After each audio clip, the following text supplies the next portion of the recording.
Dear students, we can understand the dynamic stability of a first order differential equation by using the quantitative method, that is, by understanding the exponential term involved in the complementary function, whether it is giving rise to an exponential decay or exponential growth. But in addition to this quantitative approach, there is a qualitative approach as well, in which we'll be dealing with graphs. So let us see how we can use this qualitative approach to judge about the dynamic stability of a first order differential equation. Now, it is known as phase diagram, and this is the qualitative aspect of the time path, that is phase diagram. So this is basically going to tell us about the qualitative side of the time path that we have developed from a first order differential. Phase diagram conveys the dynamic properties of a differential equation. ये हमें उसकी dynamic properties के बारे में बताती है कि over time कैसे change आएगी in this time path. हम assume करते हैं that we have yt and that denotes the autonomous differential equation. ये autonomous differential equation को represent करिए. What is autonomous differential equation? We'll see right in a few moments. So that y derivative of the same function is just a function of y and independent of t. जिसमें जो हमारे पास equation है उसके अंदर सिर्फ t पे dependence है और किसी और पे नहीं है. But this will be more clear once if we see this. Mathematically its functional form is this. Mathematically speaking हमारे पास ये चीज़ आएगी जो अभी हमने डेरिवेटिव लेके देखा था, और डेरिवेटिव में आप ये देख रहे हैं कि जो आंसर आ रहा है that is in terms of y only, इसमें t नहीं है. अब हम इसे कंपेयर कर सकते हैं कुछ मिलती जुलती सिचुएशंस के साथ जो कि हम ऑलरेडी स्टडी कर चुके. फॉर एग्जांपल जो डिफरेंशियल इक्वेशन हम पढ़ते आए हैं उसमें dy ओवर dt डिपेंड करता था y पे भी और t पे भी, क्योंकि आपने देखा था वहाँ पर y भी होता था और t भी हो सकता था, तो वो पावर ज़ीरो के साथ आता था, but at times with non zero power, यानी कि वेरिएबल फंक्शन भी होते थे ut और wt. इसके अलावा जो फेज डायग्राम है इसे हम कहते हैं ऑटोनमस डिफरेंशियल इक्वेशन, जिसकी अभी हम बात कर रहे थे, और उसमें जो डेरिवेटिव होता है वो सिर्फ y का फंक्शन होता है. इट मीन्स कि इसमें t शामिल नहीं होगा on the right hand side. This is the main thing. और जो टाइम पाथ होती है उसमें y जो होता है वो टाइम पर डिपेंड कर रहा होता है. So it is also another form of equation that can be there in our analysis. So it's better कि हम इन तीनों का कंपैरिजन कर लें ताकि हमें इनकी पहचान हो. तो we are talking about autonomous differential equation जिसमें डिपेंडेंस सिर्फ और सिर्फ y पे होती है, t को हम शामिल नहीं करते. तो बेसिकली हम जो सिचुएशन हमारे सामने है उसमें जो rate of change of y है डिपेंड कर रहा है y पे ओनली, नॉट ऑन t. ये हमने इसको रीअरेंज करके लिखा और कंपेयर किया विद द स्टैंडर्ड फॉर्म. आपने देखा कि हमने y को लेफ्ट हैंड साइड पे शिफ्ट किया जिसकी वजह से वो -1 के साथ अपीयर होगा, जिसकी वजह से a की वैल्यू यहाँ पे -1 है और b की वैल्यू हमारे पास -7. ये हमने नोट कर लिया. अब हम इस ग्राफ को प्लॉट करने जा रहे हैं और ये ग्राफ है between y and dy over dt. तो ये दो वेरिएबल्स हैं जिनकी वैल्यूज़ हम यूज़ कर रहे हैं. y actually is the original variable और उसके फंक्शन का डेरिवेटिव हमने y एक्सिस पे प्लॉट किया. इन अदर वर्ड्स y पे ओरिजिनल वेरिएबल है और या फंक्शन है, और सॉरी x पे जो है ओरिजिनल फंक्शन है और y पे उसका रेट ऑफ चेंज है. तो रेट ऑफ चेंज अपने वेरिएबल पे कैसे डिपेंड करेगा, ये है फेज डायग्राम. अब हम एज्यूम करते हैं कि हमने इस जो गिवन डिफरेंशियल इक्वेशन थी, जो ऑटोनमस डिफरेंशियल इक्वेशन थी, इसे हमने प्लॉट किया, और जब हमने प्लॉट किया हमारे पास ये स्ट्रेट लाइन आएगी. You can do that by plotting this to the scale. तो आप इसमें तीन चीज़ें देख रहे हैं. एक सेगमेंट है इस एक्स एक्सिस के इंटरसेप्ट से ऊपर और दूसरा है नीचे, और तीसरा सेगमेंट वो इंटरसेक्शन हम कह सकते हैं. तो पहले हम बात करते हैं जो सेगमेंट ऊपर है. जो सेगमेंट ऊपर है वहाँ पर dy over dt will be greater than 0. Definitely चूँकि y एक्सिस पे dy ओवर dt है तो यहाँ पर पॉजिटिव वैल्यूज़ हैं dy ओवर dt की और यहाँ पर नेगेटिव वैल्यूज़ हैं, इसलिए हमने कहा कि यहाँ पर dy ओवर dt पॉजिटिव है. यानी कि rate of change of y with respect to time is positive. इसका मतलब है कि जैसे जैसे y टाइम गुजर रहा है y की वैल्यू में इजाफा हो रहा है. Rate of change is positive. In other words हमने ये लिख दिया कि D Y over D T positive होने का मतलब ये था कि वाई बढ़ रहा है। सो इसका मतलब ये है कि हम यहाँ पर एक एरो लगा सकते हैं क्योंकि वाई एक्स एक्सिस पे प्लॉट किया हुआ है और D Y over D T चूँकि पॉजिटिव है, इट मीन्स कि यहाँ से राइट हैंड साइड पे वाई की वैल्यू बढ़ रही है। इसका ऑपोजिट केस है नीचे, क्योंकि यहाँ पर वाई एक्सिस पे D Y over D T है और ये नेगेटिव वैल्यूज एज्यूम करेगा, बिलो द ओरिजिन है, इसलिए D Y over D T negative यहाँ पे वैल्यू हमने नोट कर ली।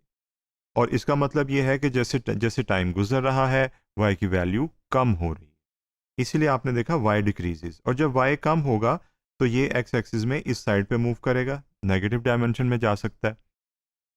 सो this is the couple of dynamics that we have seen कि राइटवर्ड मूवमेंट है और लेफ्टवर्ड मूवमेंट है। इसका मतलब ये है कि movement is not coming towards this intercept, इस इंटरसेप्ट की तरफ मूवमेंट नहीं है, बल्कि इससे या तो दाएं हाथ पे है या बाएं हाथ पे, या इन अदर वर्ड्स रिपेल किया जा रहा है, दफा किया जा रहा है मूवमेंट को अवे फ्रॉम दिस पॉइंट। इसीलिए रिपेलर का नाम देते हैं हम इस पॉइंट को। यहाँ से आप एक चीज़ देख सकते हैं कि ये कन्वर्जेंस के बजाय डाइवर्जेंस की पॉसिबिलिटी शो कर रहा है। अब हम इसे समराइज कर लेते हैं, before X intercept, after X intercept. X intercept से पहले नेगेटिव थी D Y over D T की वैल्यू और ये रीजन एक्स एक्सिस के नीचे था, और D Y over D T negative होने का मतलब ये था कि वाई कम हो रहा है, और वाई कम होने का मकसद ये है कि एक्स एक्सिस पे लेफ्टवर्ड मूवमेंट हमारी है।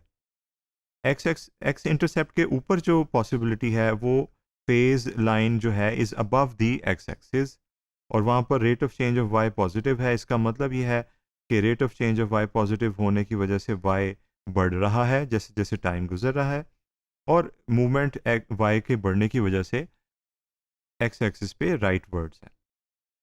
Repulsion away from x intercept से हम या तो राइट वर्ड मूव कर रहे हैं या लेफ्ट वर्ड मूव कर रहे हैं, इसलिए नाम रखा हमने इस इंटरसेप्ट का रिपेलर।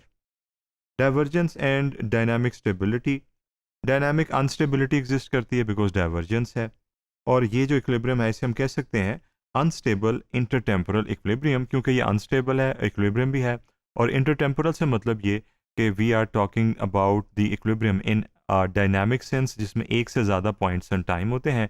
इंटर का मतलब बिटवीन, टेम्प का मतलब टाइम, तो इसमें हम एक से ज़्यादा या दो पॉइंट्स के टाइम के पॉइंट्स के दरमियान चेंजेस की बात कर रहे हैं। फिर वेरिफिकेशन भी आप इसकी कर सकते हैं, और उसमें सिंपली हम जो हमारे पास जो क्वांटिटेटिव मेथड है उसको हम रिकॉल कर सकते हैं। उसमें हम डिफरेंशियल इक्वेशन को नोट करेंगे और उसमें ए की वैल्यू पे फोकस करेंगे। ए की वैल्यू अगर हम यहाँ पे देखें, जो हमारे पास गिवन इक्वेशन थी वो थी -7, और -7 जब हम सब्स्टिट्यूट करेंगे इन दी एक्सपोनेंट, तो वहाँ पर माइनस ऑलरेडी होता है, वो माइनस इस माइनस के साथ पॉजिटिव हो जाएगा। इसका मतलब है कि एक्सपोनेंशियल फंक्शन की पावर ओवरऑल सेंस में पॉजिटिव हो जाएगी और एक्सपोनेंशियल ग्रोथ होगी और डाइवर्जेंस होगी। तो यही बात हम यहाँ पे कर रहे हैं कि it is going to give divergent situation, लेकिन जो उसकी कंडीशन है वो उसके ऑपोजिट है कि अगर ए पॉजिटिव हो तो फिर कन्वर्जेंस होती है। यहाँ पर उसके कॉन्ट्रेरी है, तो इसीलिए यहाँ पर डाइवर्जेंस हमने देखी। अब हम आगे चलते हैं। आगे आप देख रहे हैं कि एक और एग्जाम्पल ली है, और ये भी ऑटोनमस डिफरेंशियल इक्वेशन है, क्योंकि राइट हैंड साइड पे आपको टी नज़र नहीं आ रहा, सिर्फ वाई नज़र आ रहा। रीअरेंज किया ताकि हम उसको कंपेयर कर सकें और ए और बी की वैल्यू निकाल सकें। हमने प्लॉट किया है अगेन इस डिफरेंशियल इक्वेशन को, जिसमें D Y over D T Y axis पे है और वाई एक्स एक्सिस पे है, और इसमें आप देख रहे हैं कि एक्स एक्सिस के इंटरसेप्ट से ऊपर आपको पता है कि D Y over D T की पॉजिटिव वैल्यूज़ हैं, तो इसीलिए पॉजिटिव वैल्यूज होने की वजह से when the time is approaching going ahead, Y की वैल्यू बढ़ रही होगी, और जब वाई की वैल्यू बढ़ती है तो हम लेफ्ट से राइट वर्ड मूव करेंगे एक्स एक्सिस पे, डेफिनेटली चूंकि एक्स एक्सिस पे वाई जो भी वेरिएबल होता है उसकी वैल्यू एक्स एक्सिस पे राइट वर्ड्स बढ़ती है। और नीचे जो आप देख रहे हैं एक्स एक्सिस के नीचे जो सिचुएशन है D Y over D T is less than zero, it means के it's over time the value of Y is decreasing, that is Y when Y decreases X axis पे plot किया तो leftward movement होगी। तो आपने देखा arrows जो हैं वो एक दूसरे को मिल रहे हैं, इन अदर वर्ड्स अट्रैक्शन है एरोज की, और इसलिए वो मर्ज हो सकते हैं इस पॉइंट पे जो कि एक्स इंटरसेप्ट है, जिसे हम अट्रैक्टर का नाम दे सकते हैं। तो ये वही बात है जो कि हम डाइवर्जेंस वाले केस में कर चुके हैं। आप वीडियो को पॉज करके इसको पढ़ सकते हैं। और लेकिन इसमें जो फाइंडिंग्स हैं वो हम देखेंगे। अट्रैक्शन हो रही है टुवर्ड्स एक्स एक्सिस इंटरसेप्ट, जिसे हमने उस पॉइंट को अट्रैक्टर का नाम दिया। कन्वर्जेंस होगी और डायनामिक स्टेबिलिटी होगी। इसे हम स्टेबल इंटरटेम्पोरल इक्विलिब्रियम का नाम भी दे सकते हैं, या दूसरे अल्फाज में स्टेडी स्टेट इक्विलिब्रियम कह सकते हैं, जो कि इकोनॉमिक थ्योरी में बहुत मशहूर है, जिसका मतलब ये है कि the variables have same rate of change over time. इसका मतलब यह है कि अगर दो सवारियाँ एक डायरेक्शन में जा रही हैं और वो इक्वल एक दूसरे के आमने सामने हैं, अब एक दूसरे के पैरेलल हैं, और अगर दोनों की स्पीड सेम होगी तो वो ऐसे ही इक्विलिब्रियम वाली पैरेलल प्लेसमेंट पे रहेंगी। अगर उनकी स्पीड डिफरेंट होगी तो फिर वो इक्विलिब्रियम या वो पैरेलल पोजीशन हो जाएगी। इसीलिए हम कहते हैं कि स्टेडी स्टेट ग्रोथ में ग्रोथ रेट सेम होते हैं। तो इसे आप क्वांटिटेटिव वे में भी चेक कर सकते हैं। इस इक्वेशन में ए की वैल्यू पॉजिटिव थी, 1/2 थी, और हमें कंडीशन ये पता है कि अगर ए की वैल्यू पॉजिटिव हो तो वो एक्सपोनेंट के नेगेटिव साइन के साथ नेगेटिव साइन बना देती है, नेगेटिव वैल्यू दे देती है, और फिर एक्सपोनेंशियल डिके होता है और कन्वर्जेंस होती है। तो हमने क्वालिटेटिव मेथड को सीखा जिसे हम फेज डायग्राम कहते हैं, और उसके बाद हमने क्वांटिटेटिवली उसको वेरीफाई भी किया कि हमारी जो फाइंडिंग्स थी वर दे करेक्ट और not. So this is what we call phase diagram that helps us to find out the dynamic stability of a first order differential equation in a graphical way. Thank you.